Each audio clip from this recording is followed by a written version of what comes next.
Oi, pessoal. Eu de novo aqui, tudo bem?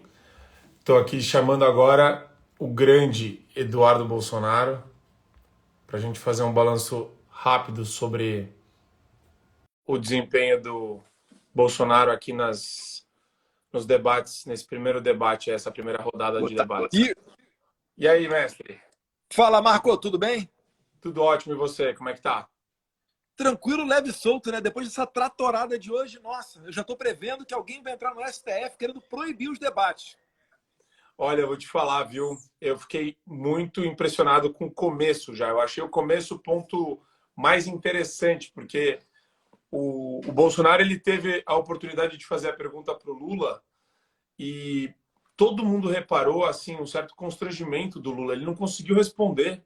Ele olhou, você viu que ele olhou para o alto, engoliu saliva, aí ele meio que voltou para a realidade. Quando ele olhou para a câmera, tô ao vivo. Aí tem que disfarçar e passar que eu tô confortável. Aí ele começou a rir, mas assim, totalmente artificial. E isso daí é a grande diferença do Bolsonaro. Gente, eu posso falar, obviamente, que eu sou filho dele, tem essa proximidade.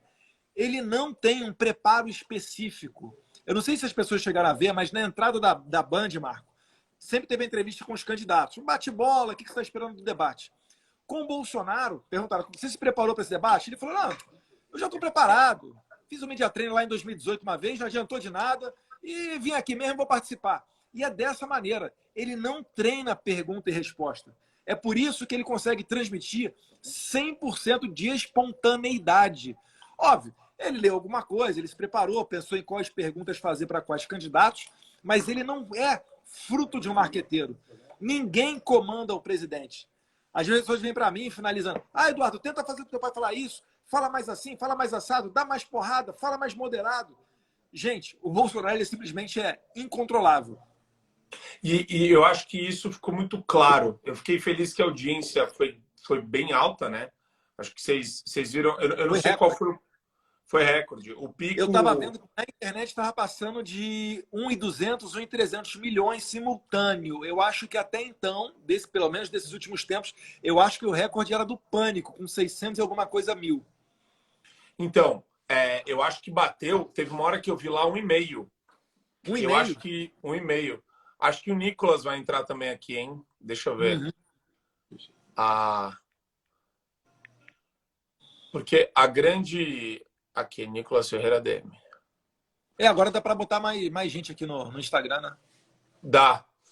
Mas eu acho que foi uma vitória, principalmente porque, como esse debate ele rompe a bolha, né? Você está colocando várias pessoas aí de fora da bolha dentro da discussão política. Eu achei interessante, porque o Bolsonaro ele saiu muito bem. Eu não achei que em momentos aí de mais tensão ele perdeu o rebolado. Eu acho que ficou bem claro que ele tem sim uma relação até com a imprensa de jogar na cara. Sinceramente, eu gostei da resposta que ele deu para a Vera. Eu Sim, adorei, na verdade. sim. Porque a gente está cansado disso, né? Jornalista militante já deu também. Uhum. E é complicado para vocês, jornalistas, que eu não considero militantes, né? É complicado para vocês também, né? Vocês não podem entrar no entreveiro com outros jornalistas, não é muito comum você ver isso, mas na perspectiva do candidato é super natural, até porque ele é o destinatário da pergunta. Então ele pode perfeitamente devolver. E o Bolsonaro ele chegou pontuando, né? Justamente na base da pergunta. Olha, a Vera Magalhães ele fez a brincadeira, ele deve sonhar comigo, porque ela tem ali uma fixação pelo presidente, tudo comenta o presidente. Vale lembrar, a Vera Magalhães, no último, na sabatina que teve da Globo, ela depois chegou a tuitar, falando: ah, não, o presidente, eu não, como é que é? O Brasil não teve lockdown, mas o presidente estava querendo colocar a culpa nesse fantoche chamado lockdown. Alguma coisa assim. É um duplo padrão que flerta com o surreal, sabe? Não é nem realidade o que ela está falando. A máscara que eles têm que pôr não é pegar um trechinho de verdade e distorcer. É 100% fake, do começo ao fim. E aí, Nicolás, você estava lá também. A temperatura, como é que estava lá nos bastidores? Que o Boa noite, Edu. Danone tava louco lá. Tava Boa se noite, Edu. fazendo Boa de noite, vítima. Marco. Pois é, eu consegui entrar ali nos bastidores. Mineiro, você sabe como é que é, né? Tava marcado para eu vir aqui em São Paulo já tem 2 meses. E aí coincidiu de hoje ser o debate. Fui no evento do Ah, IOPEN vá. hoje. Não, sério, eu fui no evento do IOPEN, eu não sabia. E aí o cara falou, poxa, velho, a Band é em São Paulo. Eu falei, uai, vou tentar colar lá. E aí a gente vai a pouquinho, pouquinho, conseguimos entrar. Bicho, quando entrou lá, velho, sério, assim, o clima lá fora eu acho que tava mais tenso do que lá dentro, porque, É muito 7-1 no mesmo lugar, né? cara, eu acho que era um metro quadrado mais, assim, uns metros quadrados mais vagabundo que tinha, porque tava na nossa frente o PT, na minha direita tava o pessoal do PDT, então do Ciro, o pessoal, sei lá, União Brasil e tal. Cara, tava uma confusão. E o Danones, obviamente, quis fazer igual no Planalto, né? Meu Deus, aquela louquinha dele, né? Meu Deus, estão me atacando aqui e tal. E a gente ficou assim, mano, o que esse cara tá arrumando? Começou a xingar o Ricardo Salles de assassino. E aí é engraçado que ele tirou uma foto. Eu só dei uma risada assim, né? Aí ele postou: Nicolas chegou para mim aqui agora e falou que vamos ficar de boa, não vamos brigar. Ô, velho, o cara inventou um diálogo. Tipo assim, ele é louco, sério, galera. Assim, eu fiquei assustado. Eu olhei o Twitter e falei assim: eu nem conversei com ele. E aí depois rolou lá o debate, cada um, obviamente, pô, aplaudia, gritava, zoava. Aí depois esquentou de novo ali na hora do intervalo. Cheguei lá pra ele e falei, pô, tá chorando aí pra mídia agora aí, entendeu? É Tigrão na internet, chuchuca aqui na vida real. Aí ele ficou nervoso e rimos muito e foi bom. Mas falando do debate agora, rapidamente, o debate foi sensacional.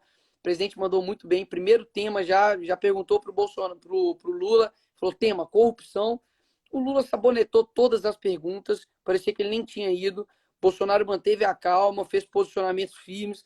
Para mim, no final, ele fechou ali o caixão do Lula, falou Deus, pátria e família, falou dos exemplos, né, que o Lula tá levantando ali na América Latina de exemplo, e deixou bem claro que, diferentemente dos demais candidatos, que todos têm um politiquês absurdo, né, pautas feitas ali em pranchetas de marqueteiros, ele simplesmente é o cara realmente que todo mundo sempre quis. O cara genuíno, que fala na lata, não tem dessa de ficar com frases prontas, né? Com aqueles slogans que todo mundo percebeu, né? Um candidato só falava de uma coisa, o outro só falava de outra coisa. E ele não. Ele respondia na simplicidade como todo ser humano. Então, acredito que por isso que as pessoas têm uma grande, maior similaridade com o presidente por conta da humanidade dele. Eu tava falando isso, Nicolas, com o Eduardo.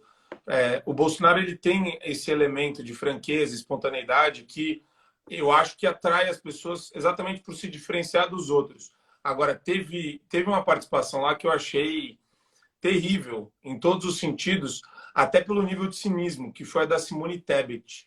Ela começou a tirar de um jeito que eu fiquei me perguntando qual que é a agenda dessa mulher, porque mais escancarado que tem aí um acordo de bastidor com o Lula não existe, né? Ela poupou o Lula, o Bolsonaro virou um monstrengo e o Lula virou um anjinho querubim para ela. Mas nos Muito estranho. bastidores, a galera do PT tava aplaudindo a Simone toda hora. Vocês não têm Claro. ideia. Não, ela virou Danones de saia. É simplesmente isso daí, né? Uma nova versão do Danones ou Rachones, que era o novo apelido dele, né? Porque o objetivo dela é atacar o presidente. E eu acho demais, porque eu vi, Marco Antônio, quando ela foi lá na Jovem Pan, e você teve a oportunidade de falar para ela que o trabalho dela é um serviço prestado ao PT. E ela, com uma cara de pau, fala que não. Eu falo, meu Deus do céu, sabe? Sabe qual a bronca dela de verdade? É que é o seguinte, ela virou a chave quando ela descobriu que a ministra da Agricultura, Tereza Cristina, sairia candidata ao Senado no Mato Grosso do Sul, no estado dela. Ela, sabendo que não teria como concorrer com a ministra, porque ela é muito fraca, o que ela fez? Lançou todo o seu ódio para cima do presidente. E aí surgiu a oportunidade para sair candidata, né? É uma ilustre desconhecida, tenta se vitimizar todo o tempo com relação à mulher, e não tem nada a ver você ser mulher ou não ser mulher. Ela acusa o presidente de escândalo de corrupção de R$ 0, porque na Covaxin não foi destinado nenhum dinheiro, e por atuação, né, do próprio Ministério da Saúde em evitar a compra de alguma coisa que já tinha começado meio estranha, né, com relação àqueles invoices ali, as faturas da Covaxin. Então foi isso daí que aconteceu. Eu acho que, assim, fica muito claro para as pessoas o que está se posicionando no cenário político atual. Se você olhar para os outros concorrentes, Lula é um ex-presidiário, O Ciro na verdade, é o coroné, né? Uma pessoa totalmente truculenta, totalmente violenta. Ele acho que foi na AgriShow em Ribeirão Preto, deu um murro na boca de estômago de um produtor rural, já quase saiu na pancada com o pessoal aí discutindo com ele em bar, com garrafa na mão. Xingando jornalista. Enfim, o irmão jogou trator em cima do pessoal da Polícia Militar, totalmente desqualificado. A Soraya, para quem não conhece, gente, a Soraya é a senadora que só é senadora por causa do Bolsonaro, mas ela ainda não aterrissou nessa realidade. Ela só vai chegar nesse mundo real em 2026, na hora da reeleição dela. O que é muito frequente a gente ver é candidatos desse tipo começar a amansar para chegar na época da reeleição ou se aproximar do presidente ou, né, mesmo que não consiga proximidade, tentar colher ali, para captar os votos bolsonaristas. Mas a gente está aqui para lembrar quem são essas pessoas. Eu senti ela meio Cabo Daciolo da vez, assim, fazendo umas declarações meio estapafúrdias. Ela fala dos economistas mofados do Lula, só que daí ela quer aparecer. Aí uma hora que foi para mim o auge, que ela falou, inclusive, delegado, eu vou precisar de proteção, hein? Porque eu vou falar alguma coisa aqui. Aquela hora que ela estava fazendo aquelas declarações. Cara, ela deu uma pressionadinha ali, né? Tipo assim, ó, inclusive, aumentem a minha segurança. Nossa. Foi um pouquinho demais, né, minha filha? Que ela é totalmente irrelevante, né? Eu ficava olhando para ela, não sabe nem falar direito com a câmera, não sabe nem o que pensa. Agora, Marcos, só uma outra coisa que eu lembrei aqui, Edu, quando a gente fala assim, né, porque é o presidente contra todos, galera, ali nos bastidores tinha gente assim, só os mandrião, sabe? Só os caras assim, sabe? Você olhava pros caras do PT e fala, mano, só tá os caras que realmente que assim, coordena as coisas, sabe? O pessoal também do PDT também que coordena as coisas. E, cara, quando aparecia o Bolsonaro, todos eles, tipo assim, todos vaiavam, e quando aparecia o Lula, todos eles batiam um palmo. Então, assim, é um jogo de, assim, todos contra um, cara. Então, por isso tem hora que eu fico, assim, indignado com aqueles que querem dar um apoio, tipo, meia bomba pro presidente. Tipo assim, não, mas, cara, a gente tá contra criminoso. Tipo assim, a gente não tá combatendo contra um adversário político e nós temos as nossas divergências, não. Os caras são criminosos, entendeu? Então, assim, a gente percebe que é o sistema inteiro contra o cara.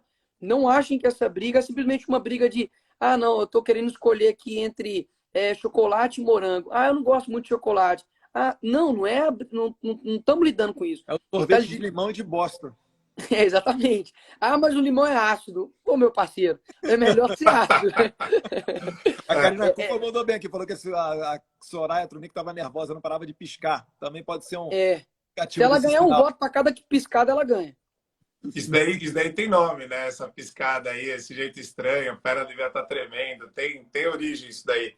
Mas fora os narcóticos que ela deve ter consumido, Nicolas, eu queria ouvir de você a tentativa, depois que o Bolsonaro falou da Vera, de colocarem que ela foi agredida, etc. Você acha que alguém cai nesse papo de Vera agredida, Vera Magalhães agredida? Porque a esquerda gosta de fazer isso. Eles fazem um discurso absolutamente vitimista e demagógico e vem com esse papinho de agressão para querer retomar aquela pecha. O Bolsonaro é um cara que não gosta de mulher. Eu achei a coisa mais tosca do universo isso daí. E eu achei zero convincente. Sabe o que me chamou a atenção? De que eles focaram muito na pauta ali de mulher, de ataque à mulher. Obviamente, para tentar ficar aí colocando essa imagem do presidente, né? E ele respondeu de maneira muito tranquila, não, olha, isso não cola mais. Então, assim, mas mesmo assim, as 3, se eu não me engano, as perguntas foram relacionadas a isso, né?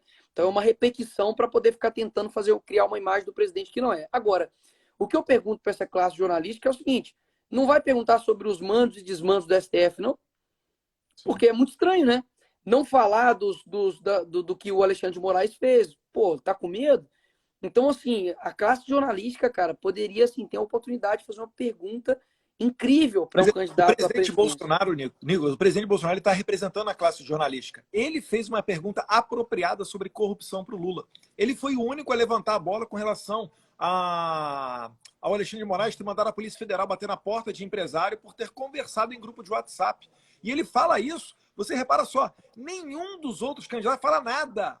O cara podia chegar aí, eu bati no pedal, eu assinei a Carta da Democracia e eu sou contra essas arbitrariedades do Alexandre de Moraes. Inclusive, vote nos senadores do PT que eles vão abrir um processo de impeachment contra o Alexandre de Moraes. Não tem.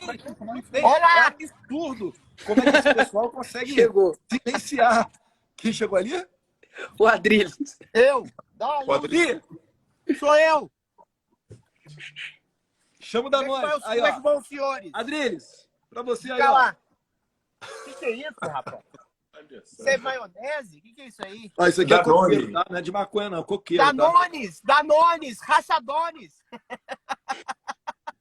Agora é Cagones. cagones. Pois é. Tchutchuca do Lula. Terrível aquilo ali. Por nada não, viu? Eu e o Adriles ali foi espetacular. Tava total quinta série ali, mas é bom demais. O cara é de uma Quem esquizofrenia, gosta, né? é de uma idiopatia. O cara chegou perto do Nicolas, provocou o Nicolas, filmou o Nicolas, depois mentiu que o Nicolas arregou. Pô, o cara subverte. Eu acho que o Danone seria a personificação absoluta e total da esquizofrenia petista, que xinga os outros, como o Lenin mandou, daquilo que eles são. É uma histeria da projeção invertida da realidade. Xinga os outros de corrupto, ladrão, xinga os outros de mau caráter. E antes de ser xingado daquilo que ele percebe que ele é, da vigarice que ele joga nos outros para não ser xingado. É isso que ele faz, entendeu? Não, e ele tá falando que assim, ele tá falando agora que ele vai me dar uma surra nas urnas. Que ele também é candidato a deputado federal por Minas, né? Mas Então, essa assim, a estratégia dele, né? É assim. Ele é, de certa maneira, uma novidade, né? Já que o Lula não tem filho, né, o Lula adoraria de que tivesse um filho igual ao Carlos Bolsonaro, por exemplo. Já que ele não tem, ele tenta já colocar o Danones. Só que existe uma grande diferença, né? Abismal, né? O Danones, qual é a missão dele? É atrair a atenção de todo mundo para que nós não critiquemos o Lula, para que nós não falemos nada acerca do Lula. Então, assim, eu acho que vai passar essa primeira semana aí, 1 ou 2 semanas, esse alvoroço, a gente vai ver o quanto ridículo que ele é, e depois ele vai ser precificado como sendo um fanfarrão mesmo, e vai andar lá junto com o Frota, provavelmente. Vai ser o Frota de Minas Gerais aí. Ô, Eduardo, a estratégia do lulopetismo é o diversionismo. É você sair das questões centrais. Se você vê o debate hoje do Lula e do Bolsonaro, a questão que se coloca é a seguinte: o Bolsonaro deu números concretos, totais, absolutos, falando que a economia melhorou, o emprego melhorou, a gasolina baixou. O que eles vêm? Com mimimi. Ah, não tem a quantidade de mulheres certas. A Vera Magalhães vem falar de vacina de novo, sendo que o Bolsonaro foi um dos primeiros, o governo Bolsonaro foi um dos primeiros que comprou vacina. O Danones é a estratégia máxima do diversionismo. Enquanto ele fica fazendo palhaçada, xingando as pessoas, falando que o Salles matou girafa na Amazônia, todo o caso de corrupção crassa no governo lulapetista, que foi o maior chefe de bando de uma quadrilha que saqueou quase 1 trilhão, como seu pai bem disse, dos cofres públicos do Brasil, fica esse palhaço aí, dando chilique histérico. Então, contra chilique histérico, você tem que reagir com menosprezo, desprezo. É a dancinha do pugilato que eu fiz para ele, entendeu? Enquanto o Bolsonaro desfila números concretos de um governo que deu certo. Não tem gente contraditar. Até o Ciro Gomes falou que tem milhões de pessoas passando fome. Tem milhões de gente passando fome no Brasil e no mundo porque eles trancaram a economia. Eles apoiaram fechar o trabalho e a força de produção. Eventualmente, o que o Bolsonaro fez foi tirar essas pessoas da fome graças ao fomento da liberdade de trabalho, de empreendedorismo, com a liberdade econômica, uma série de medidas que ele construiu ao longo do caminho. O Janones é mais um palhaço na técnica de distrair dos assuntos concretos da nação que estão sendo trabalhados e solucionados pelo governo do seu pai. É isso. Mas a forçação de barra foi muito grande. Teve uma hora que o Ciro falou em 125 milhões de pessoas. Ele falou que não comiam as 3 refeições. Ele começou a jogar uns números de maneira completamente aleatória. Mas, de novo, a gente estava falando aqui, Adriles, acho que ninguém mais cai nesse encanto, nesses dados completamente mirabolantes e nem nessa fala muito vitimista dos candidatos. Porque o pessoal está preocupado com temas mais importantes, né? O Bolsonaro, acho que ele jogou muito a bola no chão quando ele respondia de maneira técnica e assertiva, sem entrar na pilha desse pessoal que gosta de brincar com o número. Foi isso que eu percebi, assim, no geral. Eu estou fazendo uma análise mais desapaixonada aqui. No geral, ele foi completamente assertivo, né? Ele falou objetivamente o que todo mundo sabe. Lula é um ex-presidiário que foi condenado. Lula fez um desmonte na Petrobras. Ele desviou 900 bilhões de reais dos cofres públicos da nação, pagos, sobretudo, em propina. Ele se completou diante dessa corrupção. O país perdeu, teu prejuízo por causa da corrupção, por causa de fechar os dutos da corrupção no governo Bolsonaro. O governo está com um caixa absolutamente positivo, a despeito do isolamento social que foi perpetrado aqui. E, eventualmente, o que eles ficaram falando? Eu contei, eles ficaram uns 30 minutos falando do ataque moral do Bolsonaro a Vera Magalhães, porque é uma mulher, porque não tem mulher suficiente no governo. É um diversionismo, mas nem é um diversionismo inteligente, é um diversionismo burro. De um mimimi. Na verdade, O Bolsonaro Adriles, defendeu o estuprador. Ou seja, é uma série de idiopatias e mentiras abstratas sem nenhum tipo de fundamento lógico. na verdade era engraçado porque o Lula tá assim. Então, gente, vamos falar do futuro. Lá em 2003, tipo assim, poxa, que Eu tô merda é vendo essa? um quanto de meme que isso não vai render amanhã. Cara, é absurdo. Tipo assim, ele realmente. O cara vive ali um completo passado e um passado desastroso, né?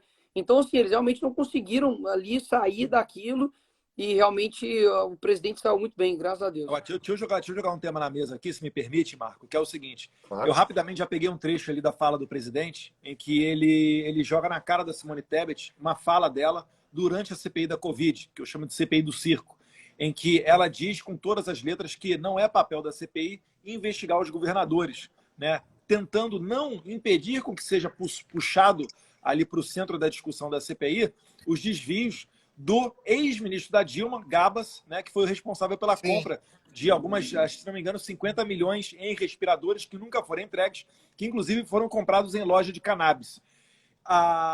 Eu postei isso daí. Rapidamente, em uma das redes sociais, já veio uma tarja falando, informação tirada de contexto, não sei o que e tal.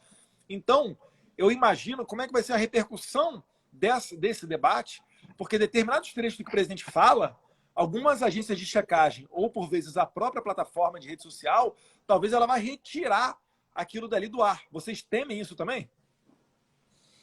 Vai lá, Nicolas. Eu acredito que sim. Acaba que a gente sabe que o pessoal não está brincando nessa guerra, né? Então, tudo que eles fizerem para poder, de fato, derrubar e destruir, tentar ganhar, eles vão fazer. Pô, a própria Dilma falou que elas iam se aliar até com o diabo para poder ganhar. Então, não me surpreende nada mais, né, vindo da esquerda, não.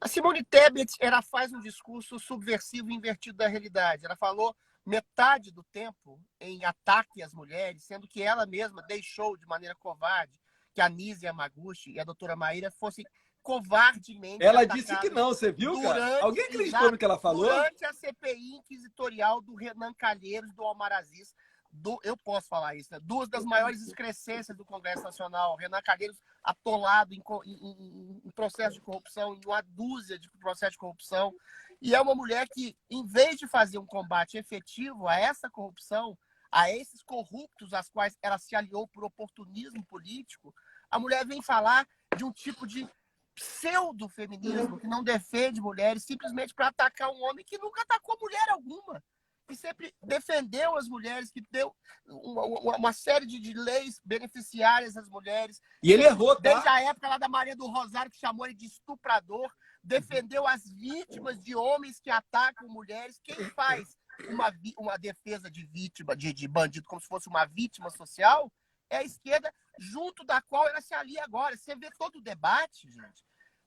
Todos aqueles candidatos circunvagavam como moscas em torno da luz do Lula, da figura mitológica do Lula contra um eventual governo genocida, fascista, Bolsonaro. O único que saiu um pouquinho ali foi o Ciro Gomes, quando chamou o Lula de encantador de serpente. Mas a gente sabe que isso é jogo de cena também. O Ciro Gomes, há 20 anos que é candidato à presidência da República, já foi ministro de governo Lula, foi ministro sabendo que o governo Lula fez o mensalão, não abandonou o governo Lula no mensalão, defendeu a Dilma Rousseff na época do impeachment, ou seja, é um jogo de cena.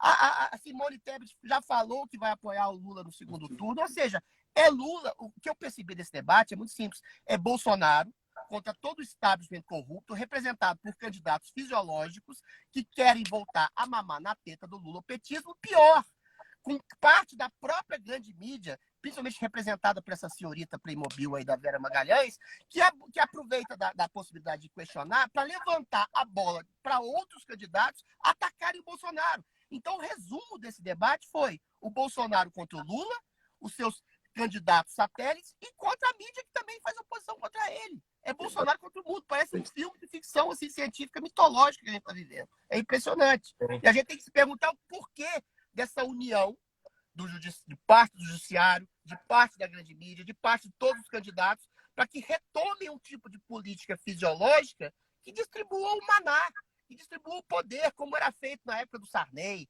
na época enfim, aquilo que a gente já sabe. Ou seja, é o establishment corrupto, moralmente e financeiramente corrupto, todo unido para derrotar Bolsonaro. E esse debate ficou muito nítida, essa união fisiológica entre todos esses atores políticos que eu falei. É isso, né? Quer dizer, acho que ficou muito clara esse alinhamento entre alguns jornalistas e os candidatos deles, né? Essa situação ficou muito nítida. Acho que, putz, o que aconteceu com o Adrilles? Acho que ele caiu. Foi abduzido. Foi abduzido o Adrilles. Mas eu percebi muito isso. O pessoal lá, principalmente do UOL, eles têm uma predileção por temas que não têm relevância. Eles trazem essas pautas identitaristas, eles trazem... Cheguei eu aqui, então. O que tá essa tela ruim pra caralho? Deixa eu arrumar isso aqui. Bah, capaz, tia, esses palavrões aí. Só tá chegando os loucos aqui. Sai um louco e um maluco. O quarto não pode ser normal. O quarto participante tem que ser doido. Boa noite, pessoal. Como é que vocês estão aí? Tudo bem? Como é que tá o tempo aí na Grécia, ô Conrado? Pô, cara, tô em Porto Alegre, um frio do caralho, meu. Um frio do caralho. Que loucura, meu. Que loucura. Frio. Agora, que show, né? Que show que a gente teve hoje. Nem com a tua amiga aí, o pessoal do Sul aí, nem com a Luciana Gerro, Manuela Dávila, Maria do Rosário, acho que seria tão legal quanto foi hoje. Nossa. Tá louco, o presidente atropelou, cara. Todos. E tu viu ele que era. Tipo, tô acompanhando vocês aqui há horas, aqui já, né? E, de fato, aí, cara, a gente vê todas essas moscas aí, como o Adrilles falou, circundando em torno do sol ali, tentando atacar o presidente de todas as formas, né? Mas não... Pá, o presidente saiu muito vitorioso. Eu achei uma cara de pau, não sei se vocês já comentaram aqui, a Folha de São Paulo dizendo que entrevistou os indecisos e o Bolsonaro foi o pior. Quantos foram entrevistados? 64 pessoas. É inacreditável o que a gente está vivendo no Brasil. Deve ser pesquisado ali dentro. Exatamente. Foi nos bastidores da Band que eles fizeram ali a pesquisa. Inacreditável. E o outro ponto também, cara, que me chama muita atenção é como é que o Lula foi surrado no campinho deles, com consórcio, com os jornalistas do time deles, fazendo as perguntas como queriam. Chegou um ponto ali, cara, não vou dizer que deu pena do Lula, porque não seria tão, né, minha comiseração não seria tão grande assim, mas que ele estava sem energia, cara. Tu vê que ele foi chutado por todos os lados, né? Não conseguia Mas falar. Também não deram água para ele, não deu água. A aguinha. Não deram aguinha. Cara, que loucura. Não, na verdade não tinha Bonner, né? Não, mas a Simone Tebet levantou umas bolas pro Lula ali também. E outra coisa, cara, o Ciro, hein, o que bateu no Lula ali, que coisa de... Bom, o presidente foi tão vitorioso nesse debate aí, que chegava ao ponto que o Lula ficava sem falar, o presidente chegava a dar uma risada. Cara, vocês estão me ajudando. O Lula ajudava o presidente. Né? O Lula levantava, tô fazendo propaganda pra mim. E para você ver como tudo é invertido, né? Teve uma hora que ele ficou assim, o presidente foi pro Lula, e o Lula acabou de falar, aí quando a câmera veio pro presidente, o presidente tava assim, tipo... E cara, foi isso, né? Não, é porque tinha toda uma movimentação de mídia, de blogs, essa galera da esquerda, colocando como se o Bolsonaro, assim... se ele aceitasse aí no debate, ele estaria preparando, né? Ele estaria ali focado em dar as melhores perguntas. Sendo que o Bolsonaro, bicho, foi hoje no campeonato de jiu-jitsu. Depois ele tava vendo o jogo do Flamengo e o cara chegou lá, na moral, tranquilo, respondeu, bateu na cara. Deve ser muito ruim ser inimigo do Bolsonaro. E vou te falar, não tem solução para isso. Podem treinar à vontade. Ninguém consegue ter a perspicácia que ele tem. E outra coisa, quando você defende a verdade, você fica muito confortável. É igual um aluno que vai para a prova oral e estudou tudo. Esses concorrentes aí do presidente, né? Soraya, Tebet, Ciro, Lula, sei lá o quê. Esse pessoal é aquele pessoal que estuda na véspera. E aí vai inseguro para a prova, entendeu? Fica complicado, às vezes não lembra, às vezes dá branco. E é mais uma coisa, cara, eu tenho uma memória muito boa, tá? E pra gente, que todos nós temos memórias boas, a gente sabe que quando tem memória boa é porque tu sabe a coisa, né? Tu viveu a coisa. Quando tu vive, tu entende, tu não esquece. Eu ia falar isso aqui agora, ele vive isso. Tipo assim, vive. tava ali dentro dele, tudo que ele fala, por que acontece? Eu acho que Ele sabe, eu né? sou o mais novo aqui, né? Eu sempre vi os debates e eu ficava com aquela falsa sensação do tipo assim, pô, por que por exemplo, né, na época dos debates, sei lá, Serra e Lula, pô, por que o Serra não fala isso contra o Lula? Todo mundo tá falando. Tipo, por que o Aécio não fala isso Sim, o contra a Aécio, Dilma? lembra? Era só falar isso que ele ganhava. Cara, o Bolsonaro fala as coisas que a gente escuta ele falando ali num pronunciamento, sei lá, na Bahia, vai em algum evento. Cara, ele falou isso na televisão, é porque ele vive isso, cara. Tipo, ele vive essa indignação. Na verdade, os caras, antigamente, eles não tinham essa indignação. Eles tinham uma falsa rivalidade para poder ver se, tipo, ó, se você ganhar, meu amigo, me dá uma secretaria. Entendeu? E não, Nicolás, eu ele é um fui indignado real. fazer um testemunho cristão aqui. Quando teve a saída do Onyx Lorenzoni do Ministério da Cidadania e assumiu o João Roma, foi no começo da pandemia. Tinham várias pessoas ali dentro do Palácio do Planalto, foi no começo do meio ali. E a minha esposa foi comigo. E ela assistiu o discurso do Onyx, João Roma, depois meu pai, e ela ficou assim, e olha que a minha esposa, né? Ela ficou assim, abismada, como que a imprensa não repercutia tanto de coisa boa que eles falavam. E é tudo assim, de bate-pronto, sabe? Então, o que foi esse debate hoje? Foi só mais um evento no Palácio do Planalto, né, para o presidente. Ele chegou lá, Exatamente. fala tudo que ele está acostumado a falar, só que agora com os holofotes ali da Band. Inclusive, quando eu fui pesquisar no Google para achar o debate da Band, né, o ao vivo no tablet, todas as outras emissoras estavam jogando junto. Ou seja, você podia entrar até no Brasil 247, tinha um link lá para você assistir o debate da Band. Então foi uma audiência recorde. Marco Antônio estava falando, né? O 2, Google 1,3 milhões. Acho que bateu 1,5 uma hora. Eu tava vendo 1,5. Eu tava 1,5. vendo 1,5. Não, cara, o próprio Google, quando tu abria a aba direto, google.com.br ali, já vinha, ó, debate ao vivo, 21 horas, tu clicava e ia direto pro link. Foi um estouro, Eles né, realmente cara? apostaram que, tipo assim, nossa, nós vamos juntar todo mundo, nós vamos bater o Bolsonaro e vai ter a Cara, maior audiência possível. e o Não que era contavam que com uma coisa, o Bolsonaro. não avisaram pro Não Bolsonaro. avisou, né, que o homem tava lá. Cara, porque uma coisa interessante da gente ver que todo mundo diz, ah, Bolsonaro vai ter medo do debate, Bolsonaro não vai ir, Bolsonaro não quer. E a gente sabe que os presidentes, quando estão no cargo, eles não participam, porque não vai participar para ver a saco de pancada? Dilma não participou, Lula não participou, a gente sempre teve isso na nossa grande história, né? E o Bolsonaro foi participar, cara, e foi com força, e foi o Bolsonaro que o seu público quer ouvir, e foi transparente.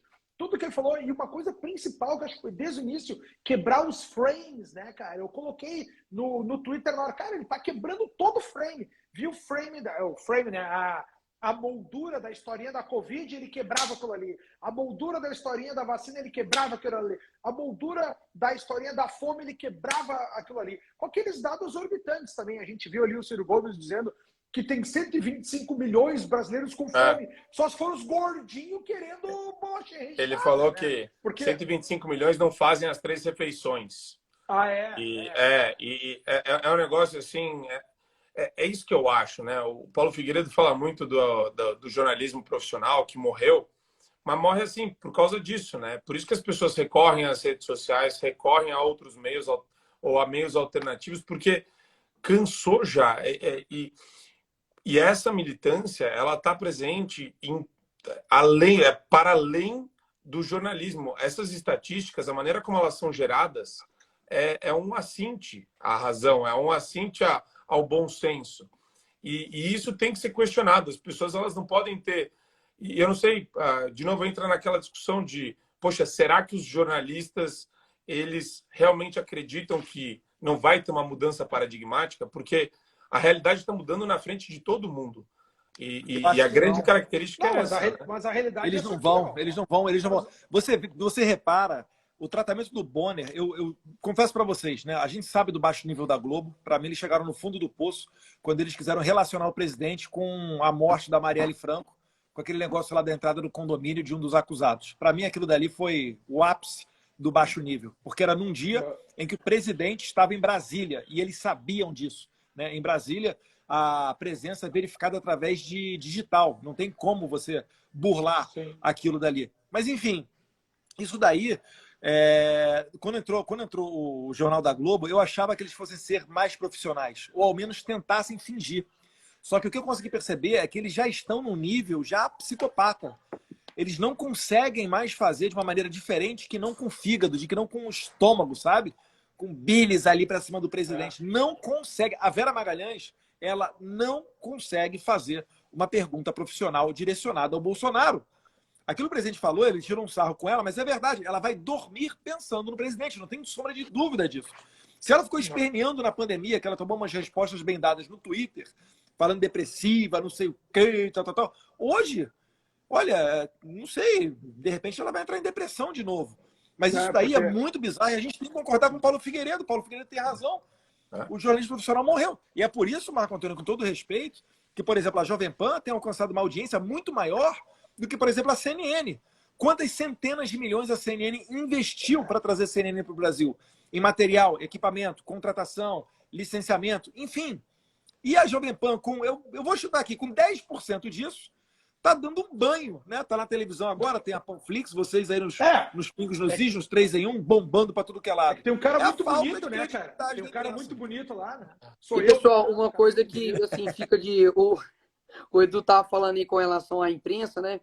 Eu acho que algo que fica de aprendizado é o seguinte, a verdade, no fim das contas, ela prevalece, né? Você vê aí durante a pandemia, cara, Bolsonaro apanhando dessa mídia, dia sim, dia com certeza, né? E foi o único cara que, assim, muitos talvez do lado aqui, talvez no centro, falam, pô, mas o presidente talvez poderia ter falado menos, poderia ter entrado ali em algumas brigas a menos, sendo que, assim, hoje a gente vê bem claro que de todos os candidatos que estavam ali, um somente defendeu com que a pessoa trabalhasse, sustentasse ali a sua casa. Então, assim, na política, eu acho que uma das maiores virtudes, o presidente tem isso, assim, sabe, para dar de par, é a persistência, cara. Sabe, eu vejo que muita gente acaba desistindo no caminho porque olha essa mídia toda em cima e não é só a mídia, né? Você tem pessoas aí jogando bola com a cabeça do cara. Você tem todos os dias tweets falando que queria matar ele, fazendo camisa, xingando o cara, desejando tudo de ruim com ele, queimando foto dele em manifestações. Então, assim, é uma pressão absurda. Se você cede para isso, você dá força para mentira. Então, imagina se o Bolsonaro cede para essa galera e fala assim, não, realmente, galera, vou ficar aqui mais um pouco polido aqui. Então, assim, ele é uma esperança, assim, que é uma realidade. Já não é mais assim, nossa, nós queremos um cara que fale a verdade. Não, esse cara existe. Então, eu acho que, assim, ainda mais nesse tempo agora que a gente está vivendo de candidatura, de eleição, a gente precisa, cara, dar o gás assim, total e mostrar para pessoas, como eu disse aqui no começo da live, que não é meramente um candidato que foi lá e está competindo como os outros. Não, o cara está competindo contra todo mundo, meu irmão. Parece, igual a Adriana falou mesmo, parece filme. O cara está brigando contra mídia, movimento social, MST, brigando contra... Muito bem, assim, né? Muito bem. Travando uma guerra contra alguns dos judiciários que fazem certo tipo de tirania. O cara a mulher do cara é acusada, os filhos são perseguidos. Então, assim, será que esse cara não tem nenhum tipo de virtude nele? O mínimo que ele tem é persistência. E aí vem outras qualidades dele que, assim, muitas vezes tem hora que os caras falam, passador de pano, não fala nada contra o governo do Bolsonaro. Cara, aquilo que ele combate é proporcionalmente muito maior do que qualquer tipo de fala excessiva que ele possa ter tido aí. Pessoal, só para encerrar a participação, que minha bateria vai acabar aqui, já está mó tempão abaixo de 10%. Quando o presidente ele reage, que ele é, como o Nicolas falou, dia sim, dia com certeza atacado, ele reage. E aí, não pense você que não é de caso pensado, pois sim, é de caso pensado. Quando o presidente reage, os oponentes falam o quê? Tá polarizando. Aí, ó, beligerante, não para de brigar, compra briga que não podia, não sei o quê, podia falar menos. Isso é só tentativa de calar ele. E hoje em dia está polarizado, sabe por quê? Porque antigamente estava tudo entre as comadres da esquerda. Entre PT e PSDB, se alternando no poder, você trabalhava, pagava o seu imposto, eles iam lá, roubavam, depois chegavam lá nos poderosos, amansava a bronca deles, e quem ousasse furar essa bolha, toma processo, toma esculhambo da imprensa. Então, só deixar esse recado. Marco, obrigado pelo convite, mas eu tô aqui para sair, até porque amanhã também ainda tem que colocar para Marília. Vamos. Eu também tô nessa aqui também. Edu, um abração. Marco, obrigado aí. Conrado, um abração, tamo junto. Fernandão, vamos ficar para se despedir? Você fica para dar tchau? Claro, claro que sim, claro que sim, claro que sim. Me segue aí na rede social aí, Bolsonaro SP. Segue todo mundo aí, ó. Qual é o número, deputado? Qual é o número? Pode falar? 22, 22. Claro. 22, 22. Tá o Nicolas também lá. Do Tiririca. 22. Vamos bem fácil. Tu sabe, o cara, Eduardo que Bolsonaro se elege, se eu for reeleito, né? Eduardo Bolsonaro se reelege graças ao Tiririca. Vai estar lá na Folha de São Paulo. É verdade. Ah, sim, obviamente. Valeu. Tu sabe, cara, que eu peguei meu trabalho de conclusão aqui na faculdade ainda, meu. O título é Soberania e Supranacionalidade, ó. Até que ponto o país é soberano no momento que se submete a uma ordem internacional? Isso aqui, cara, no ano 2001, tá? Lá, 2001, lá. Ou seja, a gente não tinha esse tipo de assunto hoje em dia na mídia, né, Marco? Hoje que a gente começou a ter todo mundo, porque no ambiente acadêmico ninguém podia falar. O pessoal que estudava coisas diferentes não subiu na carreira, não conseguiu estudar, não conseguiu ganhar a bolsa de estudo, não tinha voz na imprensa, não falava, ninguém comentava essas coisas. Essa é a grande transformação que a gente está fazendo no Brasil, né? Quando a gente faz esse tipo de trazer para as pessoas a informação, falar diferente, porque a rede social que ela conseguiu conosco foi quebrar esse estereótipo e quebrar a conformidade social. Antigamente, como é que era a vida? Né? A gente chegava, fazia um churrasco com os amigos, batia papo de política, depois ia ver o Fantástico, ia ver o Jornal Nacional, o que foi que a gente errou e o que foi que a gente acertou. Agora é diferente, agora tu vê informação, tu vê um debate, tu vê o Jornal Nacional, vê a sabatina, e aí tu vem para a rede social para saber o que estão comentando. A gente tem milhares de pessoas aqui na live hoje, para exatamente querer saber a opinião, saber o que estão falando, o que estão tratando, como é que a gente enxerga o mundo, né, Marco? Essa é a grande transformação, né, cara? Eu realmente acho que, Fernando, as coisas elas estão... Existe um processo de mudança. E eu confio muito que essa mudança, o Bolsonaro ele quebrou um paradigma de comunicação no meio político e mais um paradigma vai ser quebrado agora no meio jornalístico. E eu acho que é legal, porque quando você vê o debate, isso daí está muito claro, assim. E como eu gosto de analisar a comunicação, eu estou realmente curioso para ver, a partir desse momento, né, como vão ser os próximos debates, qual vai ser o calor da campanha, como que vai se dar, né? Tu acha que o Lula vai no próximo debate? O que tu acha do Lula? Depois do laço que ele levou hoje, tu acha que ele vai no próximo debate, Marco? Ele considerando o perfil dele, eu acho que ele até dentro da bolha, eu acho que a bolha acha que ele se deu bem. Eu realmente acho isso. O Ciro chamou ele de ladrão, ele não se defendeu. Bolsonaro ele de ladrão, ele não se defendeu. A gente viu ele em silêncio. Sim. Teve uma parte que ele estava apagado, cara. Apagado, sem energia. Sim. Aí a Simone levanta uma bola para ele, ele começa a atirar de novo naqueles, né, metralhadora giratória dele e ele refulgura agora, cara.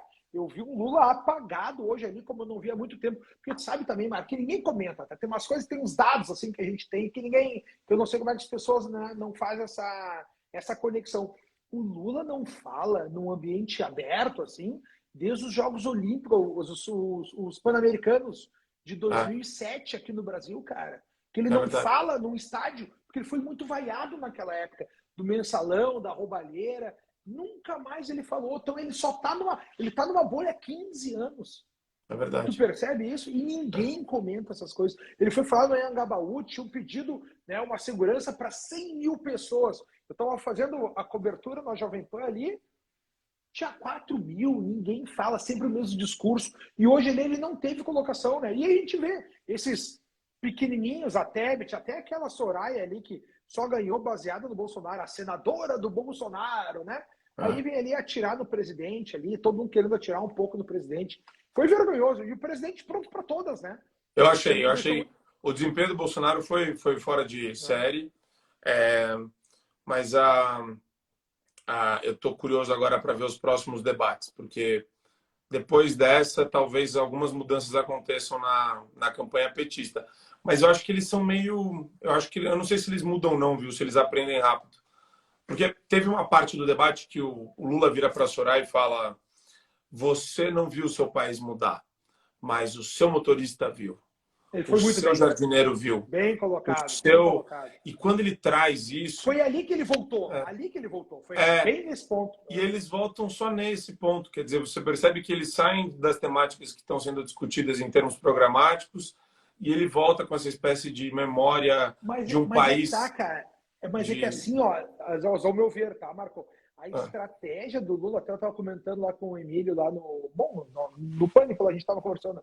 A estratégia deles, cara, é desumanizar o presidente, que é falar essas coisas, que ele não sabe falar com mulher, que ele é mal educado, que ele corta, que ele faz mansplaining, gaslighting, essa história toda, e depois tentar dizer que o Brasil está trucidado, que a realidade é trucidada.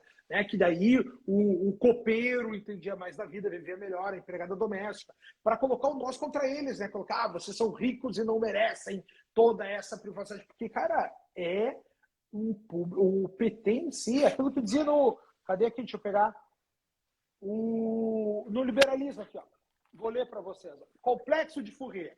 Isso aqui é o liberalismo do Ludwig von Mises, tá?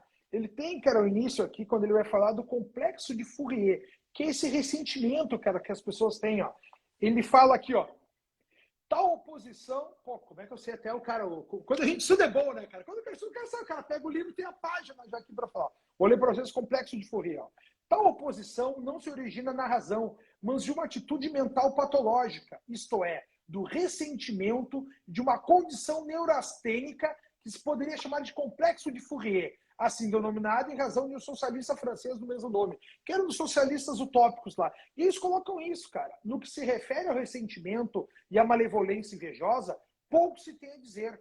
O ressentimento ocorre quando alguém odeia tanto uma outra pessoa por essa encontrar-se circunstância mais favorável que esse alguém até mesmo se prepara para suportar pesadas perdas, se a pessoa odiada ao menos pudesse também se prejudicar. E isso é mais por inveja, né? Sim. Eu quero que todo mundo fique pobre junto. Eu só não quero que tu fique mais rico que eu. É isso que eles estão dizendo. Agora o Lula, com aquele seu relógio, milhões na conta, declaração dele, 7 milhões na conta. Como é que tem 7 milhões ganhando salário de presidente do PT? Será que as pessoas não se perguntam?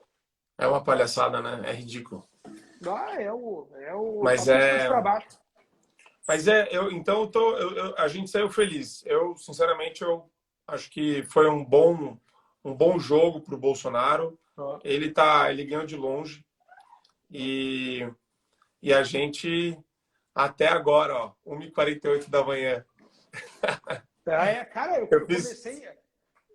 Tipo, tu cobriu a live, eu comecei a fazer um debate logo nisso. Tava 20 mil pessoas, tava com 20 mil no Insta e 10 mil no YouTube ali. Tocando, comentando, né, por cima, porque isso que a gente tem que fazer, Marco. Agora é a hora da guerra, Sim, trazer para as pessoas. Também acho. Nossa missão aqui, cara, a minha missão de vida é trazer instrumental teórico para as pessoas e ferramental para debate. Quando os caras veem a gente conversando aqui, o cara vai aprendendo que argumentos utilizar, como se defender, como não deixar passar. A nossa principal missão aqui, quem quer que a esquerda... Porque assim, cara, eu não sou bolsonarista. Eu só não quero que a esquerda chegue no poder. Se o Bolsonaro, para mim não me interessa se o gato é preto ou branco. Eu quero que o gato mate o rato. Entendeu? Esses ratos da esquerda. Então eu defendo o cara que vai ganhar, entendeu? É isso aí. Só quero que a esquerda perca esse negócio. Então, nossa missão aqui, cara, é trazer argumentos e não deixar passar nenhuma incoerência da esquerda. É por isso que a gente tem que falar, tem que apontar os erros. Cara, eu vou vendo essas informações, Marcos. Eu vou aqui, ó, papel e caneta, melhor amigo do homem, ó. Todas as anotações do que falaram, que eu achei importante, para a gente debater. Agora vem essa semana, nós vamos estar na PAN lá de novo, lá discutindo. Né? Tem que estar com tudo anotado para falar que eles erraram, aqui erraram, aqui erraram. E que as pessoas se acostumem também, cara, com esse hábito, anotar as coisas. Tá vendo uma live aqui? Pô, só gente inteligente, cara. Eu vi aqui, passou a Zambelli, passou o Eduardo, passou o Adriles, passou o Nicolas. Tu, um cara brilhante, né, cara? Então, pô, a gente trazer informação para as pessoas de graça. Às 2 da manhã, de domingo para segunda, amanhã, 7 da manhã, nós estamos acordados cedo, cheio de olheira aí, trabalhando, levando informação para as pessoas. Anota as coisas, cara, te prepara, segue o Marco Antônio, quem me segue aqui ó, e está assistindo, ainda não segue o Marco Antônio, vai lá e segue o Marco Antônio, tá? E é isso que a gente tem que fazer, cara, se unir, fazer uma corrente do bem com as pessoas que pensam igual a ti, porque tudo isso, cara, é ferramental, gente inteligente. para de seguir os bunda mole, para de seguir uns perfis que fico mostrando cachorrinho aí, fico mostrando, lá sei eu, umas besteiras, sabe? Eu sei que é legal ver as coisas. Cara, é hora de eleição. Coloca a tua atenção num ponto só. E pra tu aprender. Essa reta final é crucial, né, Fernandão? É crucial.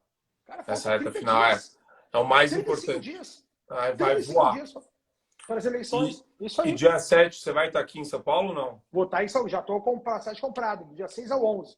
Estarei ao vivo aí contigo aí, Marco Antônio. Então estaremos juntos. De novo. Juntos. Cara, beijo para ti. Beijo enorme. Descansar um pouco também. Pessoal que está assistindo aí, milhares de pessoas. Obrigado pelo prestígio aí. Parabéns para o Marco ser esse cara que é um espírito gregário, né?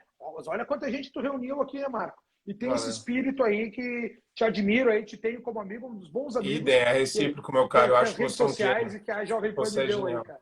Obrigado, Fernandão. Boa noite, meu querido. Beijo, meu irmão. Fica com Deus, cara. Beijo, Você também. Beijo, pessoal. Valeu. Tchau.